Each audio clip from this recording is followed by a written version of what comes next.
J'attendais 2026 comme le Messie, en me disant 2026, ce sera forcément une meilleure année, mais on se dit ça tous. Et en vrai, eh ben non, non, non, non, non, c'est pire. C'est pire, c'est pire, c'est pire. C'est pire. Et c'est... Par quoi je vais commencer? Oh, par quoi je vais commencer? Le truc, c'est que j'ai pas envie après que ce soit... J'ai pas envie que ce soit sur les réseaux, j'ai pas envie de tout ça, c'est ça. Si ça pouvait rester qu'en stream, je parlerais, quoi. Aïe, aïe, aïe, aïe, aïe. Oui, on va parler des commentaires de YouTube. Euh, ok, alors, je vais essayer de vous dire les choses sans chialer. Ça commence très mal.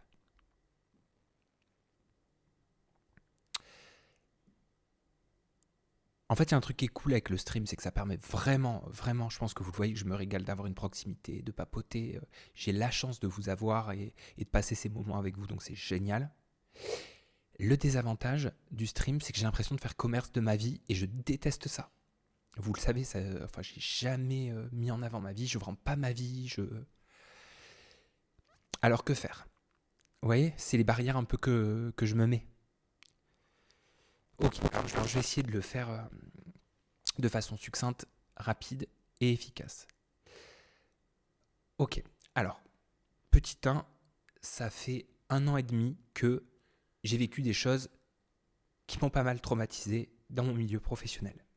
Ça, c'est la première chose. Et que je pensais pas, mais qui m'ont laissé des séquelles. La deuxième chose, c'est qu'au mois d'octobre, depuis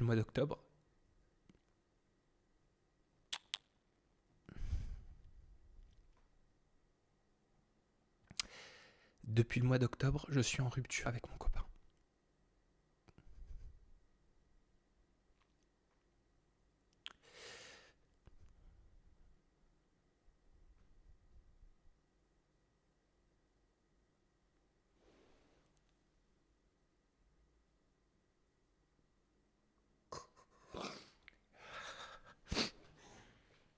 Ça va pas le faire.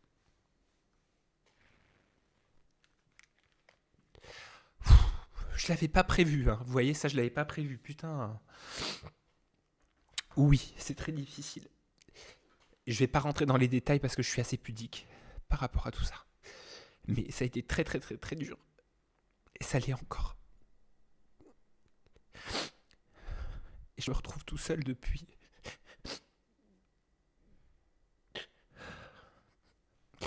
On le vit tous, hein. On passe tous par là.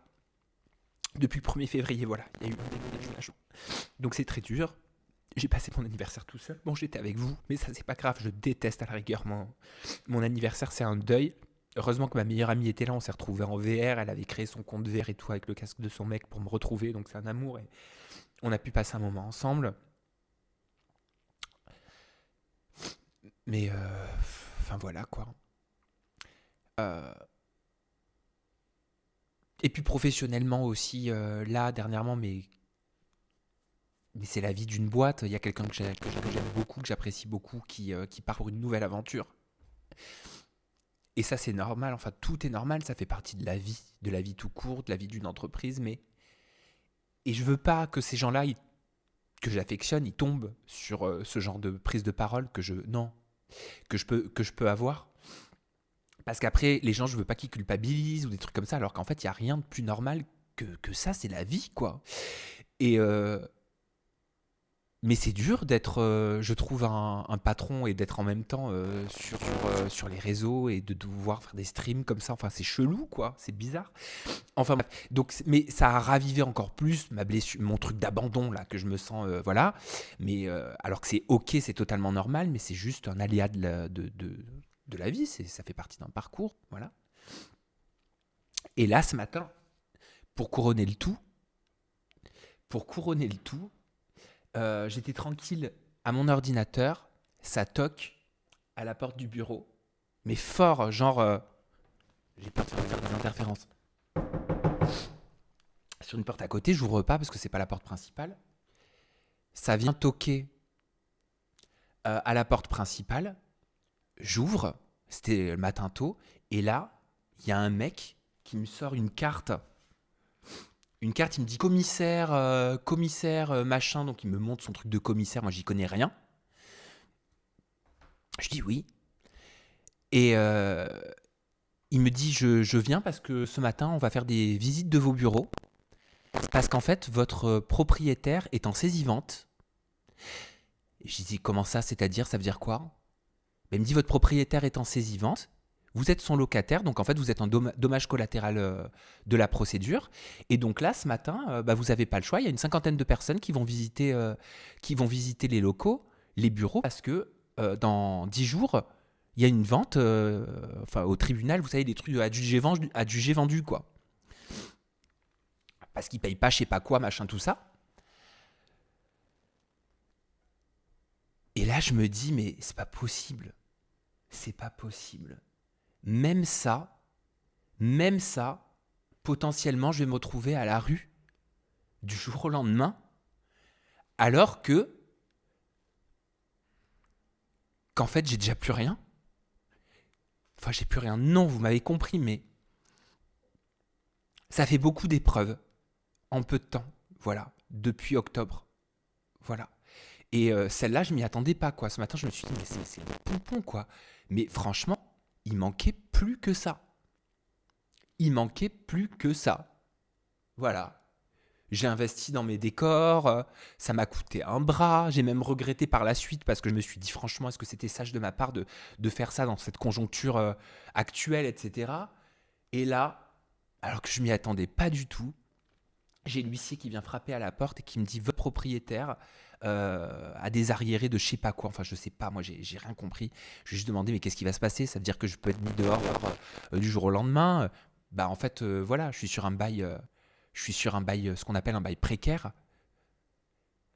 Donc, même ça, je sais pas. Est-ce que tu vois, est-ce que ça va mettre même mes vacances, un peu mes seules vacances de l'année cet été, et je travaille comme un fou pour ça, pour pouvoir voir ma famille, etc. Je vais me retrouver encore dans un déménagement. Enfin, voilà. Et rajouter à ça que ça fait 2 semaines que j'ai envie de vomir. Non, mais c'est le moment où je me plains. C'est le moment où je me plains. 2 semaines que j'ai envie de vomir. Depuis mardi dernier, depuis la semaine dernière, j'ai des vertiges. Je ne sais pas ce qui se passe. J'étais à mon bureau, assis, hein, la tête qui se met à tourner comme ça, je ne comprends pas. En plus, vous savez que je suis hypochondriaque, donc tout de suite, je pense à AVC. Qu'est-ce qui va se passer? C'est peut-être en fait que mon corps, je crois qu'il est tellement fatigué que j'ai des symptômes qui sortent comme ça. Donc, je suis allé chez le médecin samedi. Elle m'a fait les tests AVC, machin, tout ça, elle m'a fait des trucs de synchronisation, j'ai rien compris, la langue à droite, la langue à gauche, parce que je me suis retrouvé, oui, c'est ça qu'il faut que je vous dise, mercredi dernier à enregistrer des interviews où ma fatigue, elle était tellement intense, avec mes vertiges, j'ai tourné comme ça tout le mercredi, je crois que j'ai enregistré peut-être 6 interviews, et il y a eu 2 interviews, notamment une où l'invité en face me parlait, il a fini sa phrase, je bug, je réponds plus, je suis là comme ça. Il se passe plus rien. Presque, je ne l'entendais plus. Et l'invité me dit, rigole et me dit, ouh, ça va. Alors moi, j'ai essayé de sauver les meubles en mode, non, c'est ce que tu es en train de me dire me fait réfléchir. Mais en vrai, j'ai eu une absence et donc j'ai eu peur. Donc c'est pour ça qu'ils m'ont fait les tests, la machin AVC, je sais pas quoi et tout. En plus, j'avais peur de ça, mais ils m'ont fait les tests, donc il n'y avait rien vraisemblablement à l'examen clinique à ce niveau-là. Non, c'était pas avec Anthony Amar, parce que c'était mercredi quand j'ai tourné mercredi, donc c'est forcément des vidéos qui sont pas sorties. Et le truc, c'est que moi, même si j'ai 2 de tension, même si j'ai envie de vomir, même si j'ai des vertiges, même si j'ai le pire des trucs, je serai là. Je serai là, je continuerai. Ça fait 11 ans d'ailleurs, ça fait 11 ans que j'ai pu avoir, et puis tomber malade plein de fois, hein, mais j'étais quand même là. Il faudrait qu'une voiture me roule dessus pour que je sois pas là. Il faudrait soit qu'une voiture me roule dessus et que j'ai un accident, soit que je crève. Et ça, ce serait la seule solution pour que je sois pas là. Donc voilà, donc j'ai vu le médecin généraliste. Je suis tombé sur le médecin parce que j'avais pas de médecin généraliste traitant. Donc je suis tombé sur une super médecin que je l'ai gardée, avec qui j'ai pu parler. qui m'a vraiment gardé 3/4 d'heure, qui m'a posé plein de questions, euh, qui m'a demandé, qui a essayé, voilà, j'ai pleuré devant elle, j'ai chialé devant elle, j'ai chialé devant elle, et elle m'a demandé plein de trucs, si j'avais des idées noires, enfin, elle s'est vraiment intéressée à moi, et ça, j'ai trouvé ça très, très, très, très, très, très cool d'avoir quelqu'un dans un moment de si grande faiblesse, vulnérabilité, appelez ça comme vous voulez, d'avoir quelqu'un qui m'écoute, mais quelqu'un que je connais pas, et qui soit médecin, parce que ça rassure, en fait. Donc, médecin, c'est un très beau métier. Et elle m'a envoyé chez l'ORL, donc je suis après allé chez l'ORL. Alors non, je touche du bois, non, je fais pas d'épilepsie, mais j'ai eu fait d'épilepsie de 7 à 13 ans, et j'ai été traité pour quand j'étais petit. Fais pas du doigt du coup aux voitures, sinon ils vont te rouler dessus de ça. Tiens, non, j'en ferai pas. Non, non, je suis pas allé voir Mélanie ORL non plus. Je suis allé chez l'ORL, elle était chelou. Je suis allé chez l'ORL, elle m'écoutait pas du tout presque. Elle m'engueulait un peu et tout quand je lui posais des questions que j'étais un peu anxieux, mais elle m'a fait des trucs, elle m'a mis un casque, elle m'a mis un casque noir. Ensuite, elle m'a mis sur ses genoux, là, il fallait que je sois sur le bord d'une chaise, sur ses genoux. Elle m'a penché, elle m'a dit, est-ce que là vous avez un vertige à droite? J'ai dit non. Paf, est-ce que là vous avez un vertige à gauche? J'ai dit non. Et j'avais un peu mal au niveau de la colonne vertébrale, donc elle m'a dit, bon bah, il faut faire du kiné. Voilà, donc vraisemblablement, selon le diagnostic de l'ORL, les vertiges viendraient d'une douleur à la colonne vertébrale cervicale, slash cervicale. Voilà. Moi, ma mère, elle me dit que ça doit être, de par ma situation, où ça fait déjà 1 an et demi que je suis très tendu par rapport à des choses, voilà, par rapport à la situation amoureuse. Euh, Par rapport à tout ça qui s'enchaîne, quoi. Et maintenant, tu rajoutes le fait que peut-être je perds mes bureaux. Ben voilà. Donc tout ça me fait me dire que... Tout ça me fait me dire que peut-être la vie est en train de m'envoyer des signes pour que j'arrête. Je me dis, c'est pas possible autrement. C'est pas possible autrement. Il m'arriverait pas autant de choses qui presque sont tout en train de me dire, mais chérie, change de voie, emprunte un autre chemin. T'as besoin d'autre chose. Et des fois, je me dis, mais attends, mais j'ai donné quand même pendant 11 ans. Pour moi, c'était pas des sacrifices, pour des gens qui m'entouraient, certainement. Moi, je sais pas de quoi j'ai envie. Moi, j'ai envie de continuer. J'ai envie de continuer, mais j'ai plus envie de gérer une société. J'ai envie de faire ce pourquoi j'ai commencé ce métier. C'est-à-dire être dans la création, être dans l'édito, écrire des émissions, continuer d'animer parce que j'aime ça. Continuer à partager des émissions en équipe parce que j'aime ça. Mais à la base, moi, j'ai pas signé pour être dirigeant d'une société avec. Je suis pas RH, je suis pas psy non plus, je suis pas. Et pourtant, j'essaie de tout faire et de tout être. Mais c'est très difficile de tout faire et de tout être seul. Voilà. Ralenti, mais ralenti comment? Ralenti, j'ai un loyer à payer que je pourrais peut-être plus payer si si je suis un dommage collatéral de mon propriétaire. Et j'arrive pas à faire les choses à moitié. C'est ça le problème. Je suis un peu perdu par rapport à ça. Moi, ce que j'aime à la base, c'est la création. Voilà. C'est pas tout. Alors bien sûr, il y a des problèmes liés à la création, des problématiques à gérer, etc. Ça a toujours fait partie de mon quotidien. Mais je crois que j'aime pas être dirigeant d'une entreprise. J'aime pas ça.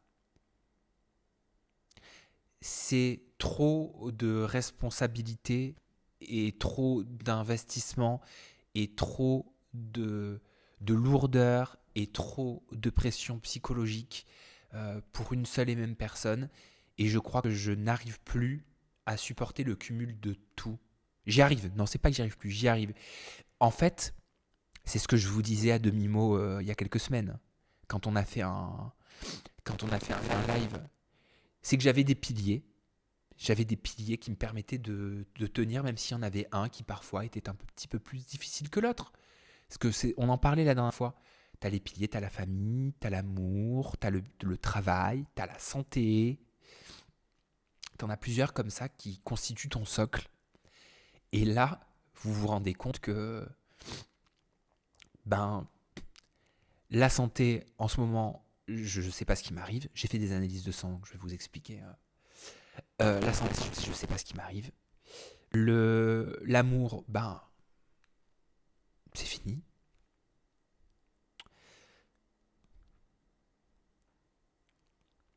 Le travail, j'ai vécu des périodes qui ont été compliquées et j'ai jamais rien dit. Et il y a quoi encore? Il y a que la famille où ça va, je touche du bois. Ah, ça faisait 11 ans.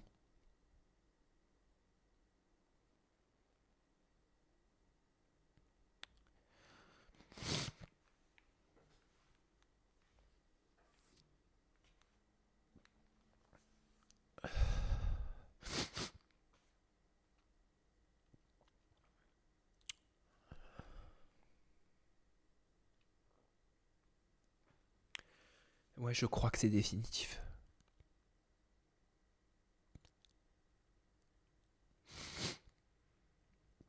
Je pense même pas à retrouver l'amour.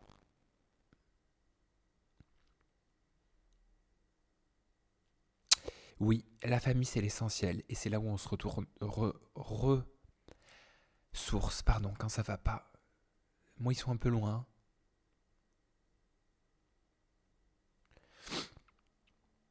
Oh, c'est plus compliqué qu'une décision de l'un ou une décision de l'autre. En tout cas, c'est pas par rapport à quelque chose, c'est pas par rapport à une trahison ou en tout cas, c'est pas par rapport à tous les trucs qui cassent les couples généralement. C'est pas par rapport à une tromperie. Oui, c'est un vrai deuil à faire.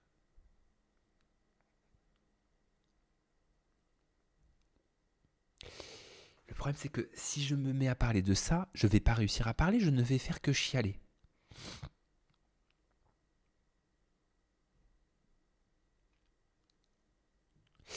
Donc, j'ai fait mes analyses de sang ce matin parce que le médecin m'a dit qu'il fallait le faire.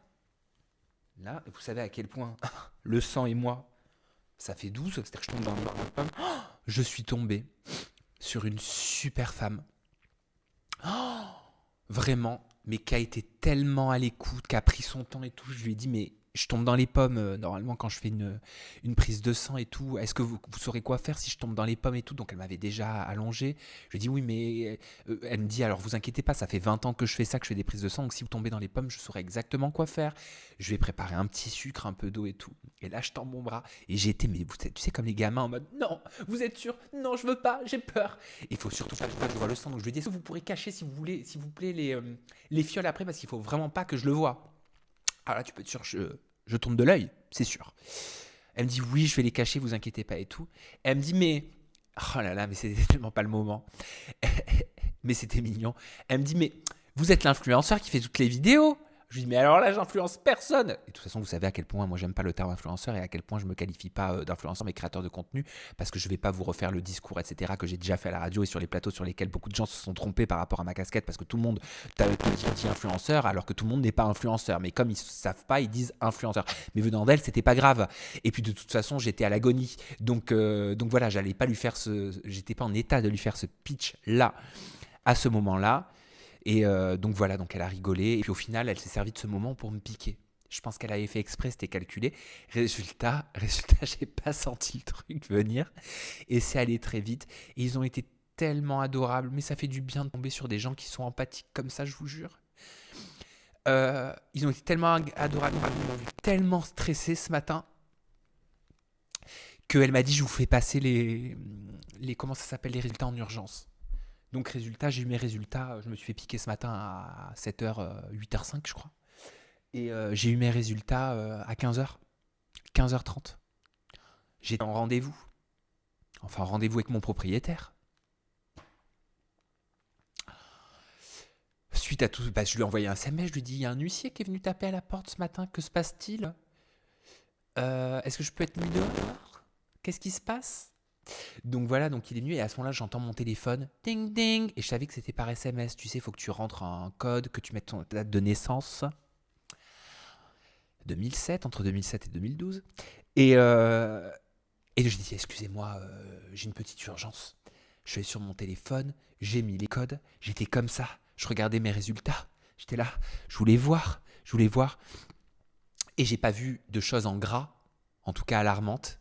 Donc voilà, et après j'ai repris mon rendez-vous. Ah, moi, les trucs comme ça m'angoisse. Ah, ça m'angoisse. J'ai toujours. Oui, j'ai le pansement depuis 7 heures du matin. Je n'ose pas l'enlever. Pourquoi le proprio m'a pas prévenu? J'espère qu'il va pas tomber sur cette vidéo. Ben, franchement, surtout que j'ai appris en appelant le cabinet d'huissier et tout. Je vais pas rentrer dans les détails parce que voilà.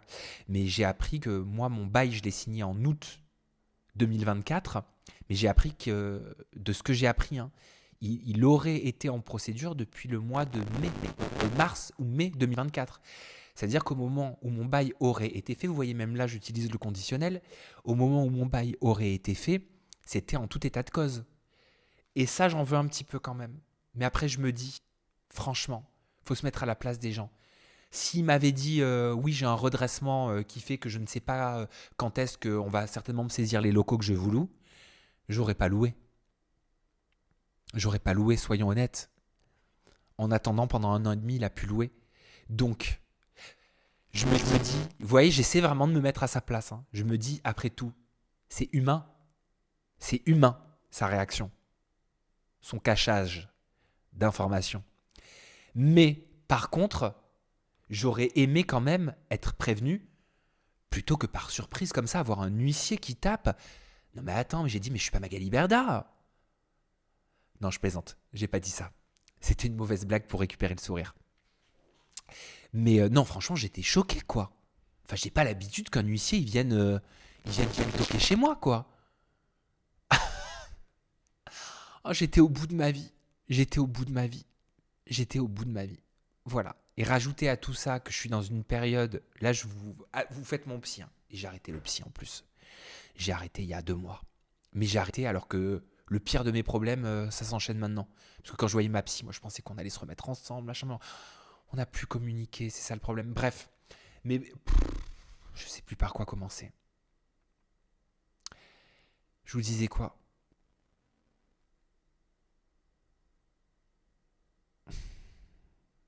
Tu peux racheter le local? Ah non. Ah non. C'est trop cher. Dans Paris, en plein cœur de Paris, tout ça, non. Et puis très honnêtement, j'ai pas envie de le racheter ce local. Un local dans lequel si Free me coupe Internet, la 4G, la 5G, ça capte pas. Non mais allô, comment tu fais en tant que créateur de contenu? Et le pire, c'est que, parce que ça aussi, ça a été une histoire de fou. Quand j'ai loué ce local, c'est parce que j'ai appris, je vous l'avais raconté brièvement, il y a 1 an et demi, que le partenaire chez qui je tournais, il délocalisait et j'ai quitté ce partenaire. Ça a été tout un micmac déjà il y a 1 an et demi. Il fallait en urgence que je trouve des locaux et j'ai appris que je devais quitter les anciens locaux. Donc j'ai l'impression que c'est un remake. C'est pour ça que je me dis mais c'est pas possible, je suis maudit. Il y a 1 an et demi, en plein pendant mes vacances où j'étais en Grèce il y a 2 ans. Où j'étais en Grèce. Et c'est à distance que j'ai dû prendre un mec qui a une société qui a l'habitude de faire des visites pour toi, pour trouver des locaux alors que j'étais à distance. J'ai appris à distance en pleine vacances, ça m'avait complètement chamboulé mes vacances. Donc ce local, j'avais quelqu'un avec qui je travaille qui était venu, qui l'avait visité et tout, mais c'est vrai que moi je ne l'avais pas visité, c'est-à-dire que j'ai loué le local dans lequel je suis sans l'avoir vu physiquement moi-même, uniquement sur la base de vidéos et de photos avec une visite d'une collègue et d'un chasseur d'appart. Ça, parce que ça, c'était une tuile qui m'était tombée dessus. Et, euh, et voilà, c'est vrai qu'on s'était pas dit... Enfin, j'étais pas sur place que tiens, c'est bizarre, on capte pas la 5G. Parce que moi, un truc comme ça, je visite un local, on capte pas la 5G, mais je ne loue pas. Alors, en temps normal, même t'es pas créateur de contenu, t'es pas une production audiovisuelle, en temps normal, bah, tu n'y vas pas, je pense. Mais si t'es une production audiovisuelle spécialisée dans le digital, où tu fais des lives, où tu fais des agents en live et que tu as besoin d'une connexion Internet, tu prends pas le risque d'être dans un endroit où tu peux même pas pallier à une absence de Wi-Fi par de la 5G. C'est-à-dire que moi, quand j'avais mes coupures de Wi-Fi, ils me disaient « Mais on vous met un boîtier 5G ». Mais ce n'est pas possible. Je suis dans un bunker. On ne capte pas. C'est une grotte. En plein Paris. Ah ouais, donc, mais ça va, que ça a été stabilisé par le fournisseur de fibres, qui n'est autre que Free. Et franchement, même si ça a pris plusieurs mois, eh ben, je touche du bois encore une fois, hein, mais je crois que ça s'est stabilisé. Ah, vous m'avez pas entendu passer de coup de gueule sur Instagram par rapport à ça depuis un petit moment. Et non, je suis pas en sous-sol, mais je vais pas donner des indications parce que je suis tombé sur un reportage il y a pas longtemps de créateur de contenu à l'époque qui s'était fait séquestrer. Donc je vais pas donner d'indications là-dessus. Moi, c'est pratique pour moi que les locaux soient en plein Paris. Voilà. Donc voilà, vous comprenez un petit peu mieux cet enchaînement et encore je rentre pas dans le détail. Donc en gros, ce qui me tient, c'est le travail. Ce qui me tient, c'est le travail, c'est que la semaine, du lundi au vendredi / samedi, en fonction de si j'ai pas réussi à tout finir, je suis là même assez tard. J'ai l'esprit qui est complètement occupé. Je prépare les interviews, je suis sur les corrections d'interviews, je prépare les âges apéro pour cet été. Et en plus, je rentre dans la période la plus chargée de ma saison. Elle est là, la période la plus chargée de ma saison chaque année. Donc tout ça arrive dans un moment où normalement je devrais être focus uniquement sur mes projets, sur la création de contenu, sur tout ce que je mets en place. Et puis j'ai d'autres trucs dont je ne peux pas vous parler maintenant, mais que je suis en train de préparer parce que j'ai une vision, j'ai une projection pour l'avenir. Vous vous doutez bien évidemment pour pérenniser tout ce que j'ai construit, pour grossir, pour passer aussi au next step, au next level, avec des choses que j'ai envie de mettre en place. Donc je travaille là-dessus depuis plusieurs semaines et tout est arrivé, mais au même moment, quoi. Et j'ai l'impression d'avoir tout perdu au même moment. Des fois, je me dis, ah oui, heureusement que j'ai ma petite Yvette. Ah, notre relation, elle est encore plus fusionnelle. Alors, elle l'était avant, vous le savez. Mais alors là, n'en parlons même pas. Je pense qu'elle le ressent. C'est sûr qu'elle le ressent. C'est une mauvaise période. Mais la mauvaise période, elle est longue. Hein. Elle est longue, la mauvaise période. Hein. Là, je vous dis, vraiment, ce qui m'a mis... J'étais pas bien avant, je vais pas vous le cacher. Peut-être, beaucoup d'entre vous m'avaient dit que vous n'aviez rien vu. Mais en vrai, ça fait 1 an et demi que j'ai eu des déconvenues, mais pas dans le domaine personnel, sentimental, qui m'ont beaucoup touché, beaucoup impacté, qui ont eu un réel impact en fait. Mais au mois d'octobre, quand il s'est passé ça, je ne me rendais pas compte sur le moment, mais ça commençait à devenir très très très très difficile. Et donc octobre, novembre, décembre, janvier. Là, pour moi, c'est bientôt fin février. Déjà, ça fait 5 mois. 5 mois. Pardon. 5 mois de tristesse, mais de lourde tristesse. Ça m'était arrivé plein de fois d'être triste. Et d'ailleurs, je me suis toujours confié là-dessus. Je vous l'ai toujours dit. J'ai jamais eu de tabou, moi, avec ça, avec l'état même dépressif, la tristesse. Je sais que les mots sont importants, mais je ne saurais pas comment le nommer. Je voulais toujours partager. Mais c'était épisodique. Là, ça fait 5 mois. 5 mois intenses, sans pause. Et c'est là que ça devient épuisant psychologiquement. Et je pense que c'est peut-être que ça se retranscrit sur mon corps comme ça.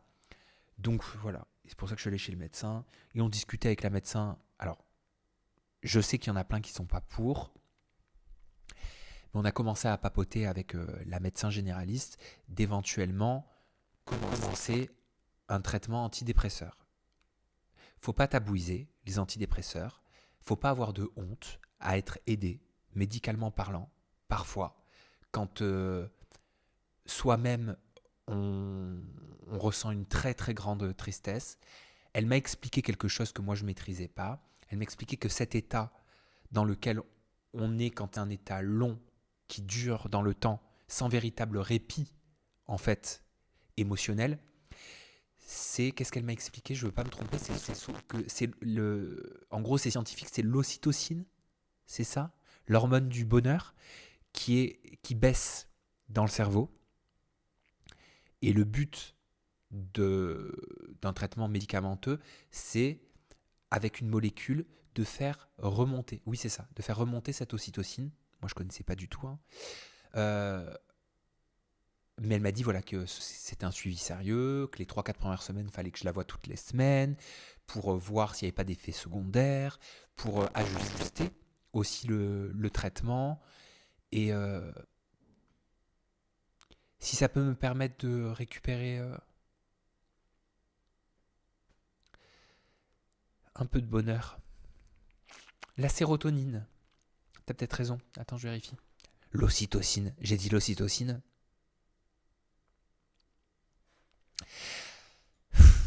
J'ai juste envie de retrouver la notion de plaisir dans ma vie.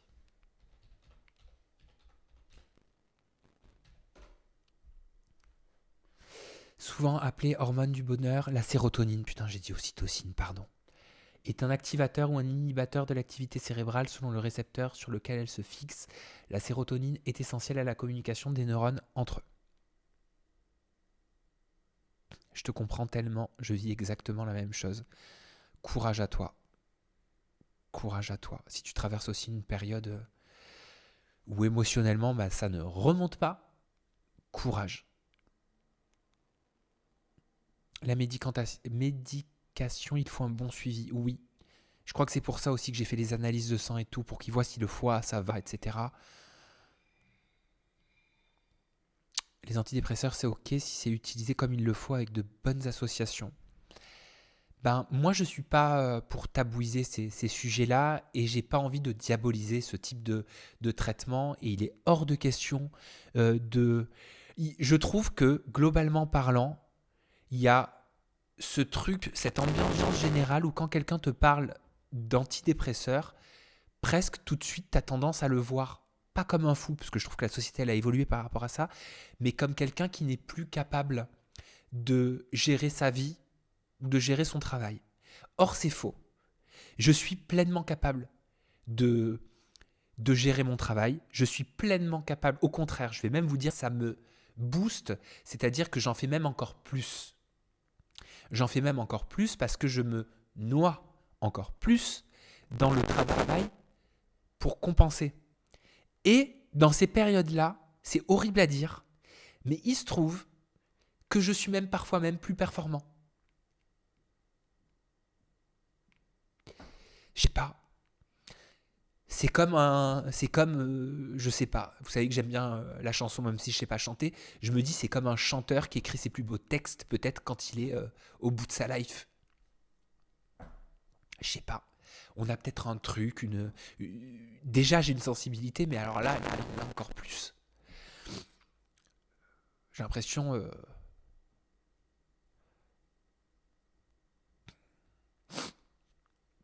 Donc voilà. Donc j'ai pas envie de tabouiser et je n'ai pas envie que des gens puissent, on ne contrôle pas ce que les gens pensent, mais que des gens puissent avoir cette aura autour de ce type de traitement médicamenteux en mode ah c'est des gens qui sont pas capables. Si justement, ce sont des gens qui sont capables. Et c'est justement parce que ce sont des gens qui sont capables qu'ils ont le courage de déjà d'en parler à un professionnel, à un médecin, et d'essayer d'avoir le traitement adéquat pour pouvoir avancer.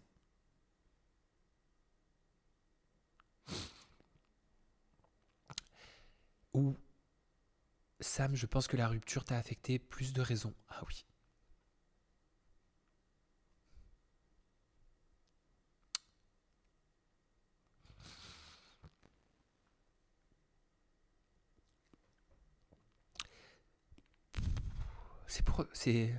C'est pour ça que je vous disais il y a 2-3 semaines que j'étais pas prêt à en parler. À cause de ça.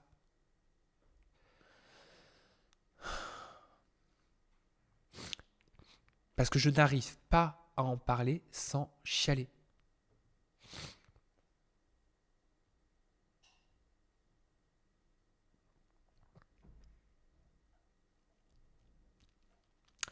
Je n'arrive pas à en parler. C'est un truc de fou, j'y arrive pas. Alors, je vais essayer un petit peu.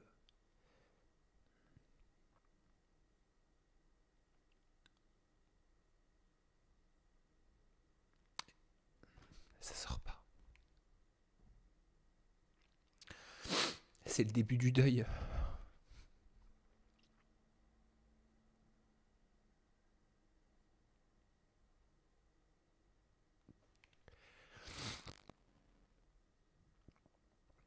Alors, si. Non, il n'y a pas de honte à pleurer, mais au bout d'un moment, franchement, je vais plus donner envie. Ça donne pas envie de voir quelqu'un comme ça. Et là, je vois le commentaire qui dit, comme dirait Amel Bent, ne retiens pas tes larmes. Si vous mettez la chanson, mais je chiale. Elle a raison, mais...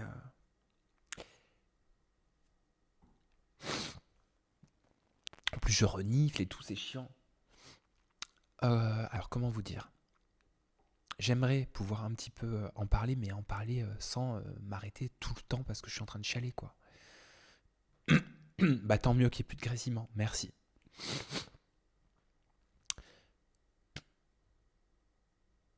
Comment vous dire? Je perds mon repère. Je perds 11 ans de ma vie.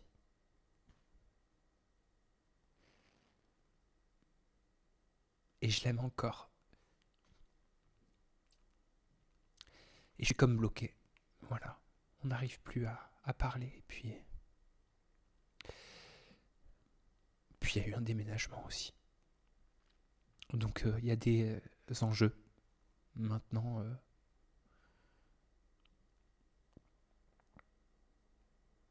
puis on voit peut-être plus les choses de la même façon.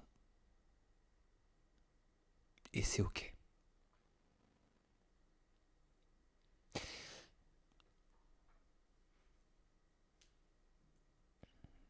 Même si je... Non, j'allais dire même si je pensais que... Ouais, je me voyais vieillir ensemble. Mais en même temps, j'avais pas cette certitude parce que on sait jamais de quoi est fait demain. Et puis la vie est tellement complexe, les relations sont tellement complexes. Pendant un temps, les planètes, elles peuvent être complètement alignées. Et un jour, elles le sont un peu moins. Chaque être évolue. Chaque être change en fonction de plein d'aspects de leur vie, personnelle, professionnelle, émotionnelle.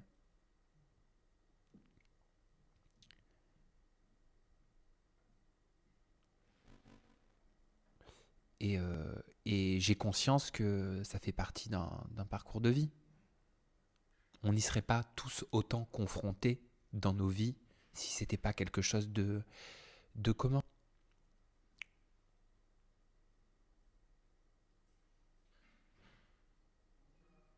Rien n'est figé, tout se transforme. Ouais, oui, oui. Ah, il y a quelqu'un qui tape. Comment dire que c'est pas le moment? Ah non, mais je vais pas répondre. Je vais faire comme si j'étais pas là. Oh, je crois que c'est le propriétaire.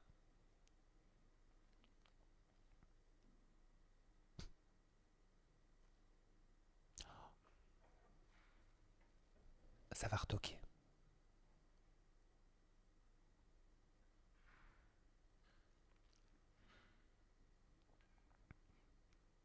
Ah non, mais je vais pas lui ouvrir, il est en train de chialer. Oui.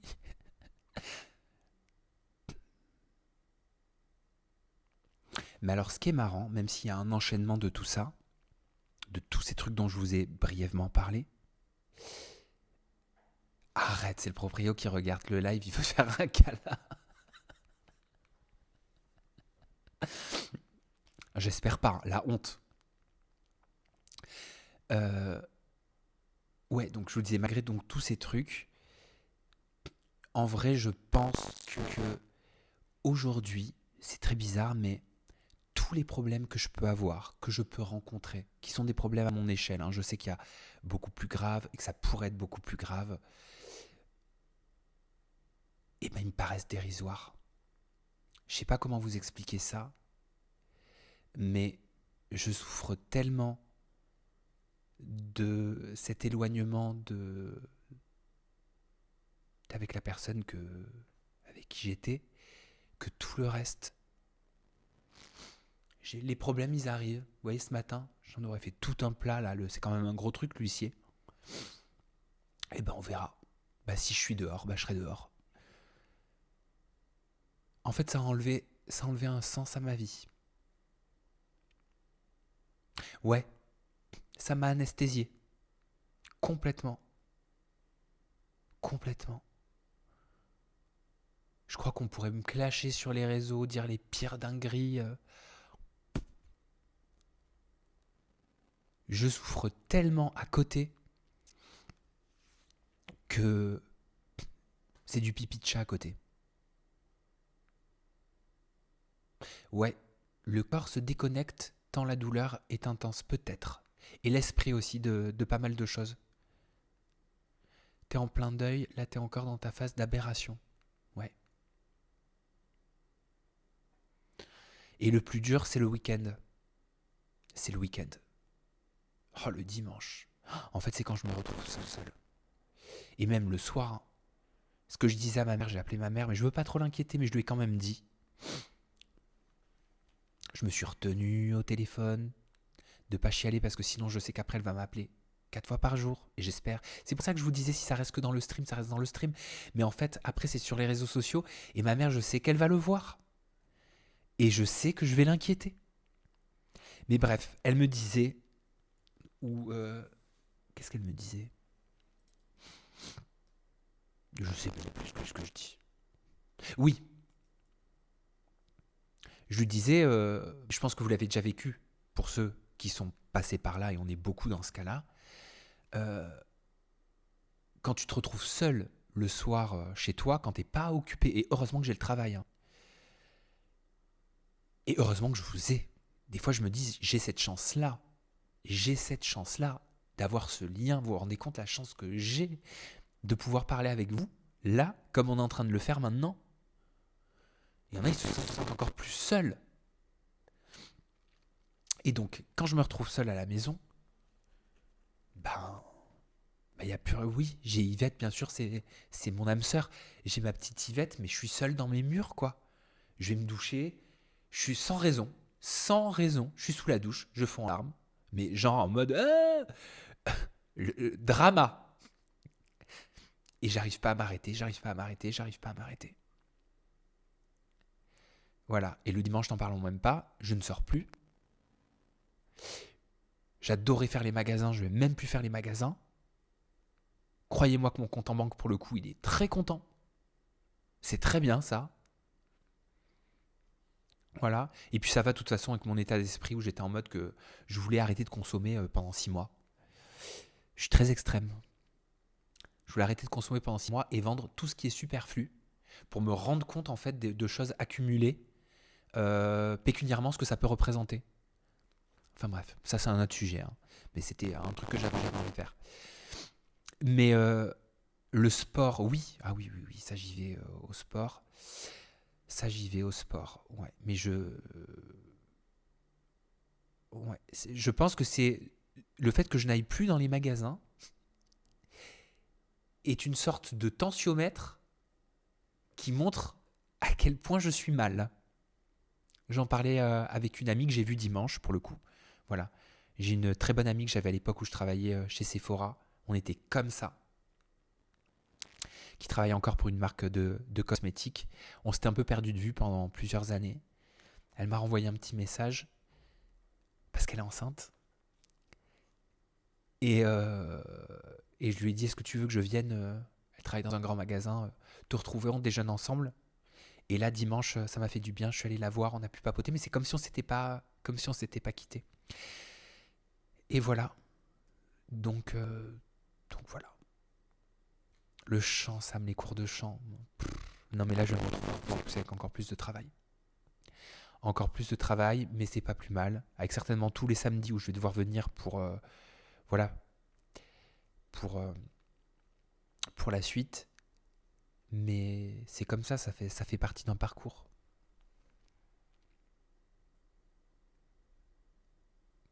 Mon frère a rompu il y a 2 ans, enfin sa femme. Je pensais que sa joie de vivre était partie, qu'on ne le retrouverait plus comme il était avant. Le chagrin était si grand, j'avais l'impression que cette rupture l'avait éteint pour toujours. Tu vois, je lis ton message et je rechiale, c'est un truc de fou. Aujourd'hui, il est lumineux, souriant, et en avril, il emménage avec sa nouvelle copine.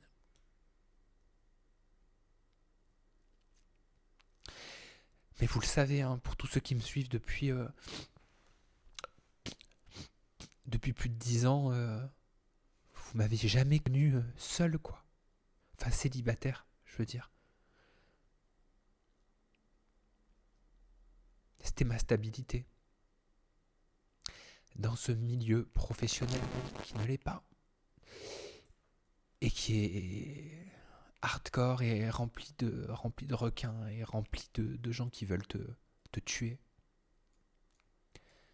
C'était mon cadre.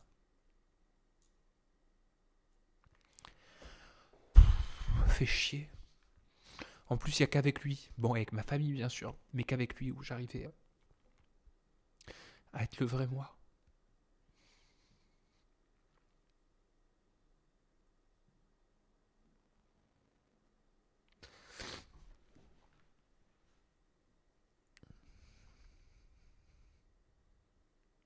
Oui, mais tu ne peux pas avoir quelqu'un qui est ta stabilité. Il doit pouvoir avoir une vie de couple aussi, oui.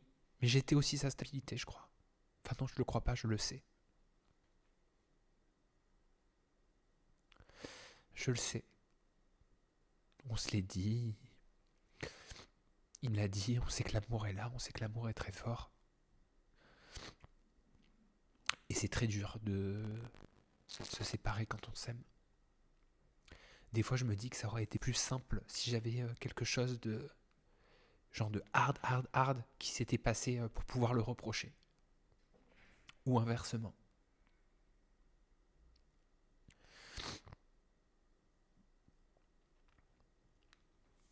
Tu as réussi à être déjà le vrai toi une fois, c'est que tu peux encore le faire. Oui, c'est vrai. Mais pas avec tout le monde, je crois. Il faut tomber sur une personne qui partage ton énergie et qui te... Ce monde, il est tellement rempli, j'ai l'impression, j'en entends tellement des histoires, mais de gens en vrai qui sont manipulateurs, qui sont envieux, qui sont intéressés, qui sont narcissiques dans les relations amoureuses et tout, que je me dis, mais j'ai eu de la chance. Et lui aussi, il en avait. Et pourtant, malgré ça, la finalité, elle est là.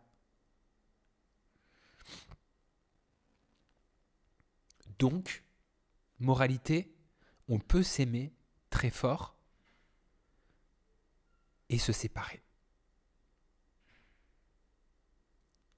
Et puis je me dis, regardez, je fais des progrès, c'est en faisant des streams comme on le fait. Enfin, jamais j'aurais eu cette liberté de discussion.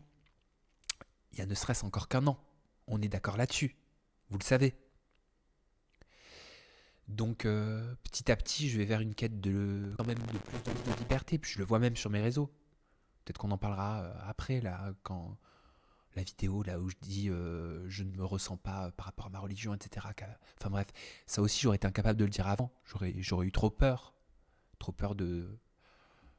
J'en ai marre d'avoir peur. C'est le plus dur, de quitter quelqu'un qu'on aime. Encore. On parle plus le même langage. On n'arrive plus à parler le même langage. J'ai vécu une rupture. J'ai été mal comme jamais. Je m'effondrais sur le sol. Je pleurais des heures. Il m'a fallu du temps. Mais aujourd'hui, je m'en suis remise. J'ai un nouveau compagnon. Je suis heureuse. Tu iras mieux, Sam. Ça prendra un peu de temps, mais ça ira.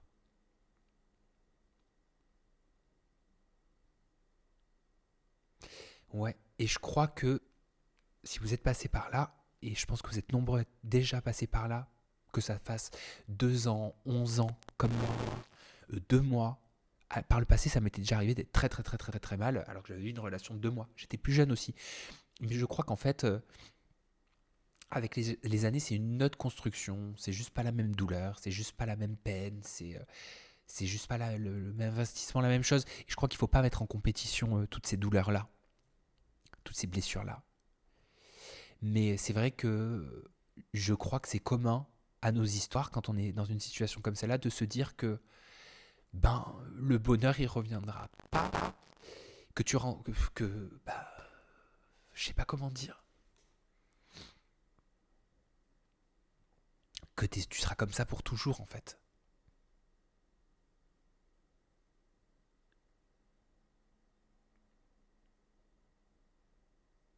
C'est bien la médiatisation, la médiation. Ah, je sais pas si c'est médiatisation, médiation. Les maîtres mots de l'équilibre, c'est autonomie et pas de dépendance affective, savoir être heureux seul, comme avec un autre. Oui. Et la dépendance, elle doit être à tous les niveaux. Et c'est vrai ce que tu dis. Dépendance affective, dépendance émotionnelle, dépendance relationnelle.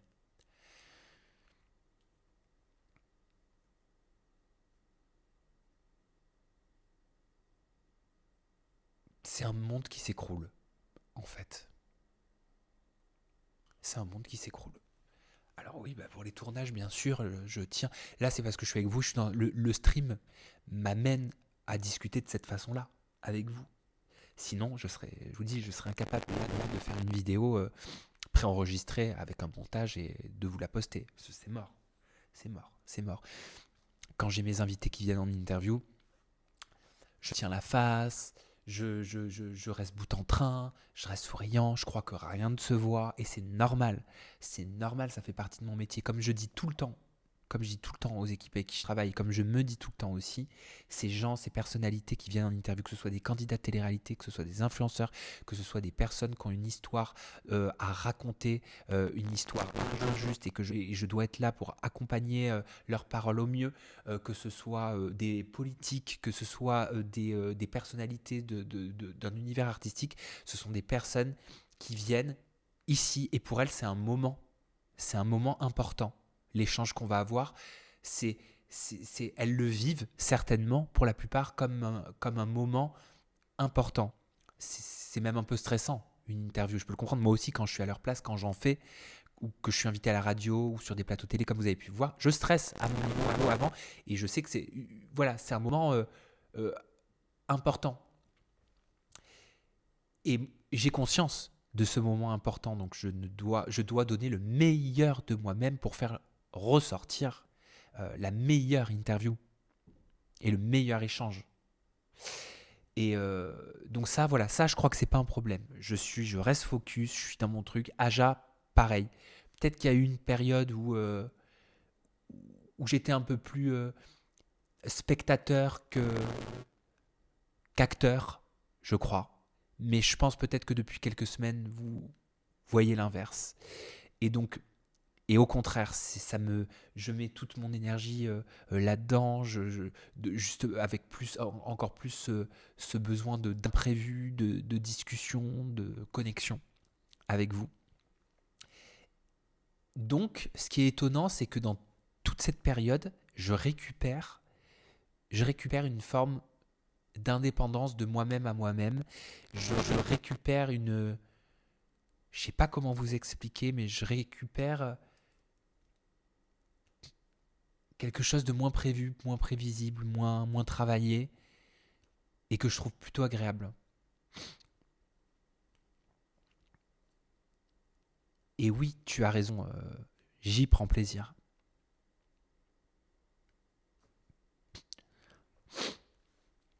Tu as vu les échanges entre Anouchka et Bastos? Non. Où ça? J'ai vu sur Aja, on peut regarder un peu les commentaires si vous voulez. Attendez. Vous allez m'expliquer.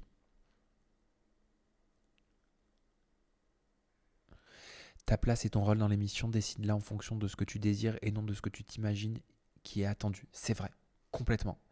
Ah oui, oui, oui. C'est pour ça que ces derniers temps, même quand je vois, ouais, pourquoi ça a changé, ça ceci, ça cela, c'est normal. c'est normal, mais comme je vous l'ai toujours dit, c'est impossible de réunir des centaines de milliers de personnes qui ont tous des envies différentes. C'est pour ça qu'en fait maintenant, de plus en plus, je récupère cette liberté-là, où je me dis, je ne peux pas contenter tout le monde. Donc en fait, je propose ma création, je propose un bout de mon âme, je vous en parlais, je propose, je propose mon envie.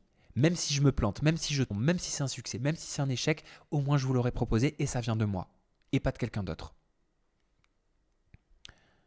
Attends. Regarde direct. Mais je peux pas allumer mon téléphone. Le post d'Anouchka, il est où? Il est sur Instagram? Bastos a répondu hier. Ouais, mais moi, les trucs comme ça, je vais vous dire, je me mêle pas. Hein, c'est terminé, moi, de me mêler de tout ça. Et je me mêle pas. Et les trucs comme ça, moi, j'aime pas les choses comme ça. Donc, je peux aller voir si vous voulez. Hein. Oh, je vais pas aller regarder la vidéo de YouTube de Bastos. Non, moi, les trucs où faut, je dis quelque chose pour que la personne elle réponde derrière et la personne elle répond et machin et non, moi je veux juste créer mon émission, je veux juste faire mon émission, tous ces trucs autour, ceux qui ont envie d'y participer, ils y participent, moi j'y participe pas. C'est vraiment pas mon état d'esprit, c'est pas mon truc, j'aime pas ça. Ah ouais. Franchement, Sam, ne t'en mêle pas, c'est leur histoire. Si vous voulez, je peux regarder. Mais moi, je fais pas mon métier pour tout ça. Je fais pas mon métier pour faire une story. Je fais pas mon métier. J'ai du respect pour les personnes avec qui je travaille. Je vais pas prendre mes réseaux pour dire un tel il est comme ci, un tel il est comme ça. Sauf si bien sûr c'est dans le cadre d'une rubrique ou d'un jeu pour lequel j'ai donné mon accord et que je suis OK de le faire en public. Voilà, dans le cadre d'une rubrique où chacun a donné son accord. Mais les trucs où je dis quelque chose, j'aimerais que la personne me répond, je le critique pas. Chacun fait ce qu'il veut, chacun sa méthode. Moi, je m'en mêle pas. Très honnêtement, non, je m'en mêle pas. J'ai même pas vu. Et je vais vous dire, beaucoup ne me croient pas, mais je ne vois pas un tiers des trucs qui tournent sur les réseaux sociaux. Moi, je prépare juste mon émission, je regarde les sujets d'actualité, le reste, ce qui est dit dans le live de Bastos, même si je l'apprécie énormément professionnellement sur Aja, ou ce qui est dit sur les réseaux de Anouchka, à partir du moment où ça ne salit pas l'émission, et à partir du moment où moi, je ne deviens pas un dommage collatéral du truc, je laisse chacun faire ce qu'il veut. Voilà. Après, j'estime qu'il y a un respect. Pardon, j'ai la goutte au nez. J'estime qu'il y a un respect. Je connais pas l'histoire, hein, donc je parle sans connaître l'histoire. Je parle vraiment, je vous communique mon état d'esprit. En général, en tant qu'animateur, dirigeant d'une boîte dans l'audiovisuel, spécialisé en édition digitale, moi, j'aime pas les trucs comme ça. Voilà, j'aime pas les trucs comme ça. Et à partir du moment où ça met pas en porte-à-faux l'équipe pour laquelle tu travailles, si ça ne justifie pas, bien sûr, de mettre en porte-à-faux l'équipe pour laquelle tu travailles, je considère qu'on est une équipe, je considère qu'on doit être soudés, je considère qu'on est là sur la même barque, je considère qu'on est là pour offrir un show, je considère qu'on est là pour partager tous ensemble une émission dans la joie et dans la bonne humeur. Le reste, c'est pas pour moi, c'est pas pour Aja. Voilà. Ça dit quoi sur Aja? Parce que là, je parle à l'aveugle. Il a quand même critiqué tout le monde. Il a fait. Alors, ça, on en a parlé en off. Parce que j'entendais en off, ils en parlaient, ils disaient ouais, est-ce que t'as dit machin. Mais vous voyez pas que c'est un provocateur, Bastos. Vous voyez pas qu'il aime ça. Vous voyez pas que c'est voulu, en fait, que la fin justifie les moyens. C'est sa marque de fabrique. Moi, je le prends. Alors, j'ai pas vu, mais si c'est par rapport à ce qu'on m'a dit en off et ce que j'ai entendu, bah, très honnêtement, dire, je sais pas, je parle à l'aveugle, hein, mais dire qu'un tel il est je sais pas quoi, ou dire qu'un tel il est comme ci, ou dire qu'un tel il est comme ça, moi je suis pas pour. Voilà, je trouve que quand on est dans la même barque, c'est, enfin, je sais pas, on est tous dans le même bateau. Voilà, mais après si ça dépasse pas l'entendement, si ça dépasse pas un truc oufissime, un manque de respect oufissime, je me dis très honnêtement, franchement, peut-être que j'ai une grille de lecture, langage Aja 2026, un peu détachée, mais je me dis Bastos fait du Bastos. Voilà, je suis désolé, mais je veux pas lui donner des mauvaises idées, mais tant qu'il aura pas dit une dinguerie oufissime, une diffamation oufissime, un mensonge oufissime, ou mis en porte-à-faux, ou insulté comme jamais, mais de façon genre hyper crade, quelqu'un avec qui on partage la même émission, je m'en mêlerai pas. Voilà. Mon parcours m'a montré que vouloir régler les problèmes des autres te crée des problèmes à toi.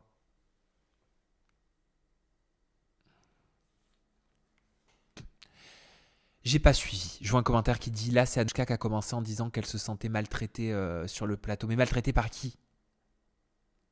Son titre était Je quitte Aja, point d'interrogation. Bah, je sais pas, j'ai pas regardé. Après, je vais vous dire, moi, j'aime pas les trucs comme ça. Les trucs, je n'ai pas regardé, donc je parle à l'aveugle, hein, qu'on soit bien clair, hein, qu'on ne me prête pas des propos par rapport à des situations que je n'ai pas vues au moment où je fais ce stream, je n'ai pas vu. Mais les trucs comme ça, de façon générale, où je laisse du suspense, je quitte Aja, machin, de façon générale, je ne suis pas pour, parce que je trouve que c'est mettre une pièce dans la machine pour toutes les personnes sur les réseaux qui n'ont pas du recul, créer un drama autour d'une émission qui ne le mérite pas. Voilà. Ne parle pas, c'est mieux. Moi, la seule chose que je veux pas, la seule chose que j'aime pas, c'est quand on met en porte-à-faux, et là je parle de façon générale, hein, je ne connais pas l'histoire, je n'aime pas quand on met en porte-à-faux tout un tas de personnes qui travaillent sur une émission et qu'on met une émission en porte-à-faux si ça ne le mérite pas foncièrement, pour des gamineries. Voilà, et j'avoue de façon générale, j'aime pas les trucs comme ça. Je n'aime pas faire du bruit là-dessus, je n'aime pas communiquer là-dessus. Moi, je veux qu'on parle de nous pour notre travail. Sam, il n'y a rien. Attends, parce que j'aime pas parler à l'aveugle, mais je vais vous dire, je vais pas me mêler. S'il n'y a rien de oufissime, je vais pas me mêler.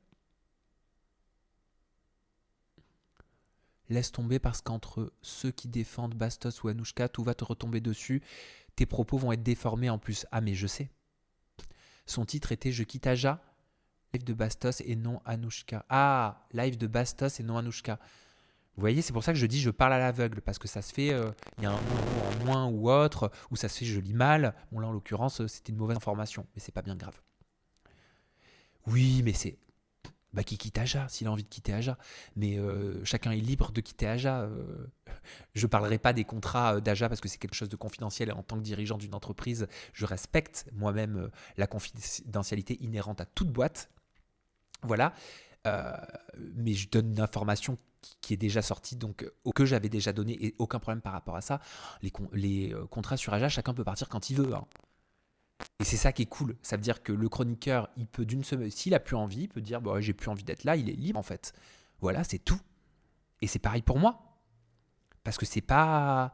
Parce que c'est comme ça. Et c'est cool, on est libre. Ah, il a pas dit ça. Maman, que j'ai peur maintenant que les propos, que si j'ai dit un truc, ça va être sorti de son contexte. Vous me défendrez, hein. Parce que moi, je veux pas me mêler, hein. J'en ai vu d'autres, j'ai pas envie de me mêler. Alors, ça doit grésiller. Non, il a juste fait du putaclic. Ben oui, c'est ce que je me dis. Il a fait du bastos. Quand est-ce que vous arrêterez de prendre tout ce qu'il dit au premier degré? Moi, ça, je l'ai appris. Après, j'ai beaucoup de détachement en ce moment aussi. Alors. Découvrez comment créer votre canal et fidéliser votre communauté. Lui me prendre, ça a été aussi long, une de ses chroniques s'est endormie. J'ai rien compris. C'est hilarant, la meuf essaie de nous faire croire que la bien systématique est une rébellion. Non, non, tu nous as juste un peu saoulé parce qu'on sait que tu vas dire avant que tu le dises. Mais il lui a dit sur le plateau ça. Mais on n'est pas antiféministe ou raciste, hein, c'est juste toi qui es un peu redondante, prévisible. Il lui a dit sur le plateau, soporifique et impossible à interrompre. Je me mêle pas. Je vais vous dire, je me mêle pas, ça va me retomber dessus.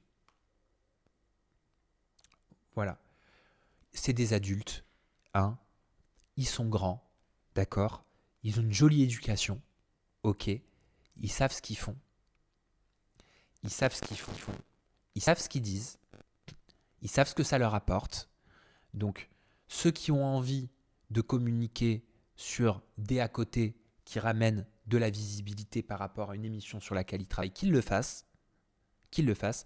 Moi, j'apprécie pas ce genre, de façon générale, hein, je parle, ces façons de faire, mais j'ai aussi du recul. J'ai aussi du recul. Et j'ai pas suivi l'histoire, donc je vais pas rentrer dans les détails, mais je pense qu'il faut avoir du recul, du détachement, et souffler, quoi. Peut-être qu'avant, je vais vous dire la vérité, peut-être qu'avant, c'est un truc qui m'aurait... Avant, j'aurais pris peut-être même le truc, même si ça me concernait pas, genre personnellement, parce qu'en fait, ça touche mon émission. En mode oui, mais ça se fait pas, c'est pas bien, ça crée une mauvaise ambiance, etc. Et c'est vrai que j'aime pas ça. Voilà. Mais là, non, j'ai du détachement. Ils sont grands, ils sont adultes. C'est bon. À partir du moment où il n'y a pas quelque chose d'ultra salissant et d'irrespectueux pour les personnes qui passent leur temps à fabriquer cette émission et qui font partie tout autant de l'équipe, même s'ils ne sont pas mis dans la lumière, parce que les trucs comme ça, en fait, ça ternit toute une ambiance.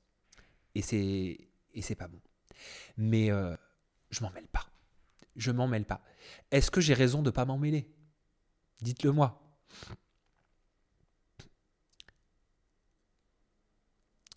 Tu as raison, Sam. T'as Anouchka qui a commenté. Mais je vois pas, moi, si Anouchka l'a commenté. J'ai pas vu Anouchka. Si tu es là, manifeste-toi.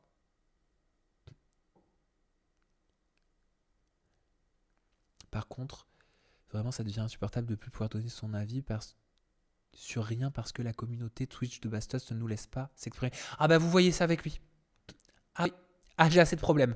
Vous voyez ça avec lui. Le tribunal des bannis, vous le faites avec lui. Sam, ça se voit qu'il ne suit pas les lives de Bastos et tant mieux, il n'aurait pas supporté à force. Ah bon ? Il y a eu... Non, je ne vais pas rentrer là-dedans. Vous connaissez ma conception professionnelle. Vous connaissez mes valeurs professionnelles, je pense. Voilà. Vous savez qu'est-ce qui constitue mes valeurs professionnelles et vous savez que par rapport au travail qu'on fait en équipe, j'aime pas les trucs en mode je vais faire du buzz là-dessus, je vais faire du buzz. Non. Voilà. Non. Moi, je veux qu'on brille de par la qualité de notre travail. Moi, je souhaite qu'on brille de par la qualité de nos sujets. Moi, je souhaite qu'on brille de par la qualité de nos prises de parole. Que ces personnes qui font du bruit sur les réseaux sociaux mettent autant d'énergie dans leur prise de parole, dans leur grille de lecture, dans le travail de leur sujet. Ce sera super. Et ils le font, je le sais, j'en suis sûr, et ils vont continuer de le faire. Mais mettons notre énergie là-dessus plutôt que de la mettre dans des choses qui n'apportent strictement rien. Mais oui, si, ça apporte des choses aux personnes qui en sont à l'initiative. Et c'est OK. Moi, dans ma conception du travail, ça l'est pas, mais c'est OK dans cette société digitale. Est-ce bien le moment d'en rajouter une couche ? Non.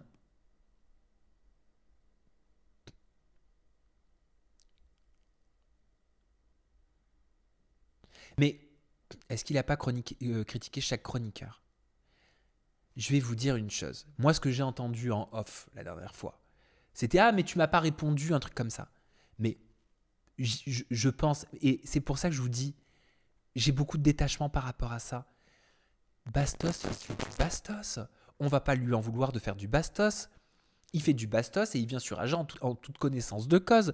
Je l'ai toujours dit depuis le premier jour.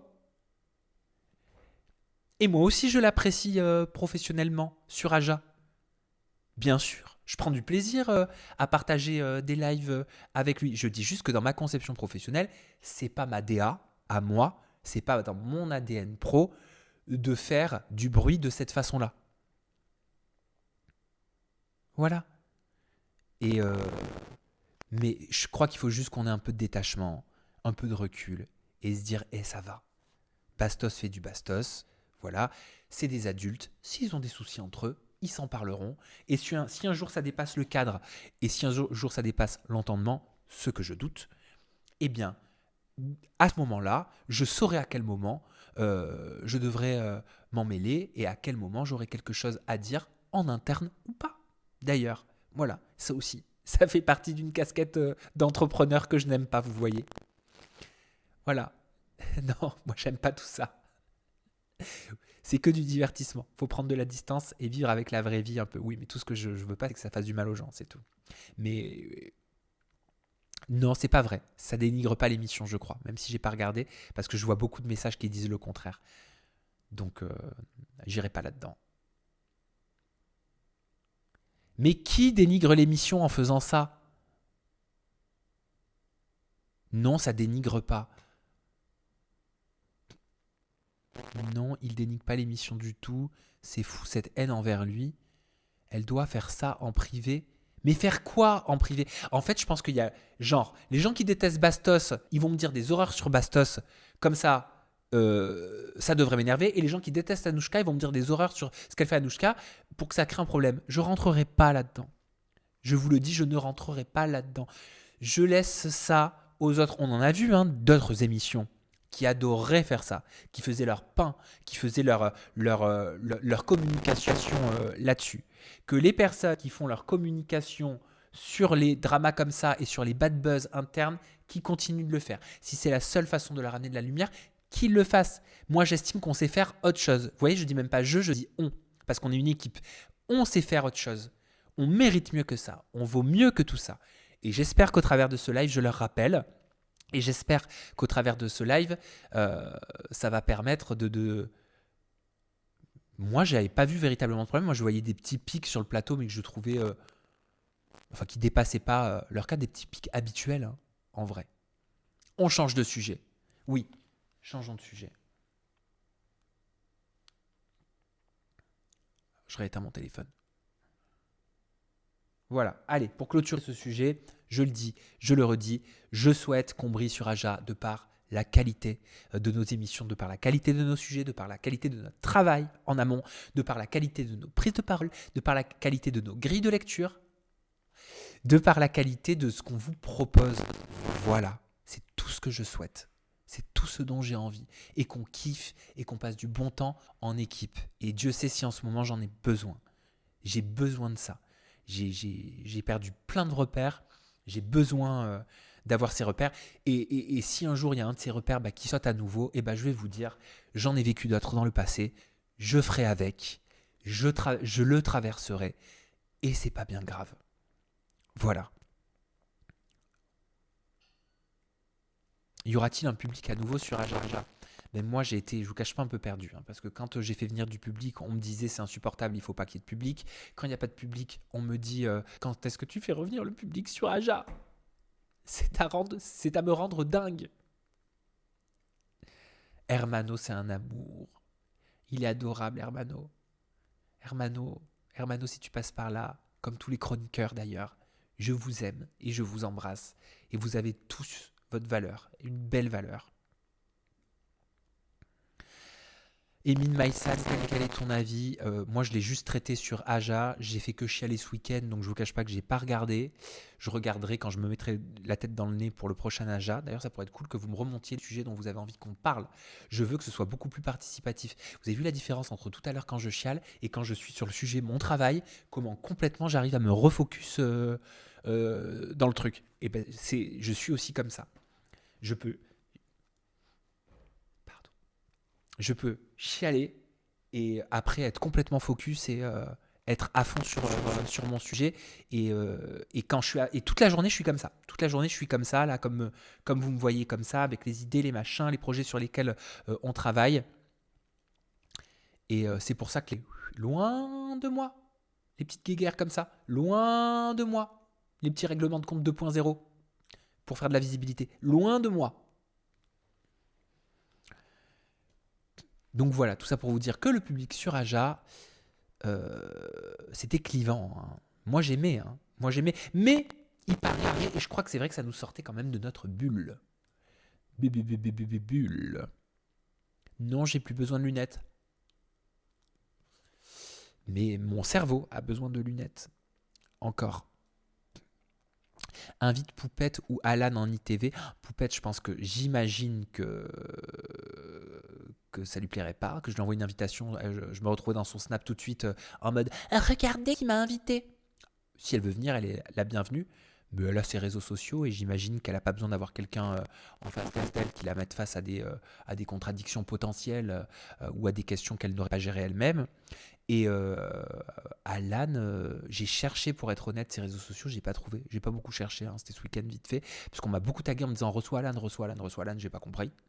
Donc moi, quand on m'envoie beaucoup de messages comme ça, je vais voir la personne pour essayer de lui envoyer une invitation parce que je vous fais confiance en fait. Et je n'ai pas trouvé son compte. Donc n'hésitez pas à aller lui écrire. Voilà. Le top, ce serait 2 Aja par semaine. Oui, je sais bien ma chérie. Mais le truc, c'est que là, je suis sur un projet. Alors, il faut savoir une chose, c'est que déjà, il y a pas mal de choses. Il y a les streams, le lundi, le vendredi. Il y a Aja en direct sur YouTube et sur Twitch, le jeudi. Il y a les interviews, le mardi, le mercredi, le dimanche. Donc, en fait, il y a 15 jours par semaine où il n'y a pas de diffusion. Donc, Et il y a aussi tout ce que je fais que vous ne voyez pas. Parce que ce que vous ne voyez pas aujourd'hui, vous le verrez dans un futur proche. Tout ce sur quoi je travaille, mes projections sur lesquelles je travaille, ma structuration sur laquelle je travaille, l'avenir de la boîte sur lequel je travaille, l'avenir de mon édition digitale sur laquelle je travaille, tout ça, c'est quelque chose qui me demande énormément de temps, énormément d'énergie, qui est extrêmement énergivore, prenant et qui nécessite que je travaille sur des sujets sur lesquels je n'avais pas forcément l'habitude de travailler. Mais c'est génial, c'est passionnant. Et tout ça, c'est des choses qui se verront dans un futur proche. Et à ce moment-là, on fera un live et je pourrais vous dire, vous vous souvenez, quand je vous avais parlé de ça, en live. Là, je travaille sur quelque chose de beaucoup plus gros. Je vois, et les immersions, les 24 heures avec, c'est vrai que c'était cool, c'était très prenant. Ça me demandait beaucoup de montage. Et là, avec le rythme des streams, etc., partir de 3 jours, ce serait compliqué. Je ne vous cache pas. Et puis c'est surtout qu'au-delà de tout ce que vous voyez, je suis vraiment sur un gros projet. Très gros projet qui me prend beaucoup de temps à côté. Faut le temps que je chiale aussi le dimanche, hein, parce que ça fait du bien. Délègue à qui? Non, il y a des projets où on ne peut pas déléguer. C'est pas possible. Je ne peux pas en dire plus. Merci à vous. D'ailleurs, Sam, merci pour tout le travail que vous fournissez pour nous. Tutoie-moi, mais pour ton courage également. Merci à toi. Merci à vous. Non, je ne donnerai pas d'indice. Je ne donnerai pas d'indice sur ce projet, mais en tout cas, ça m'anime. C'est très gros. Va falloir que je vous laisse, parce qu'il faut que je prépare la diff pour YouTube. Oh putain, en plus c'est vrai que c'est mis tout de suite en ligne. Faut que je prépare ma miniature et tout. Et justement, il faut que je continue de travailler sur mon projet, puisque j'ai des rendez-vous encore qui arrivent.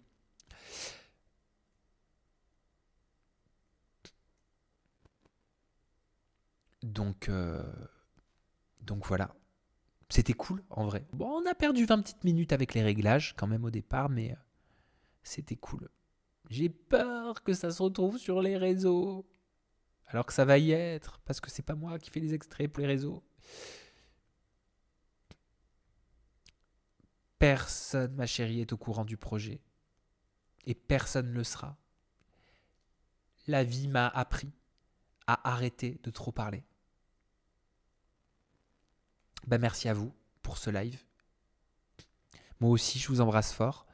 J'espère que mes propos ne seront pas détournés par rapport à ce dont vous m'avez parlé là, Anouchka Bastos, parce que j'ai rien vu du tout et je compte sur vous pour me défendre, si jamais, pour dire ouais, il n'a pas dit ça, c'est pas vrai, ça est sorti de son contexte, vous avez coupé. Flemme, franchement. Allez, je vous embrasse très fort, je vous dis à très vite. Prenez soin de vous.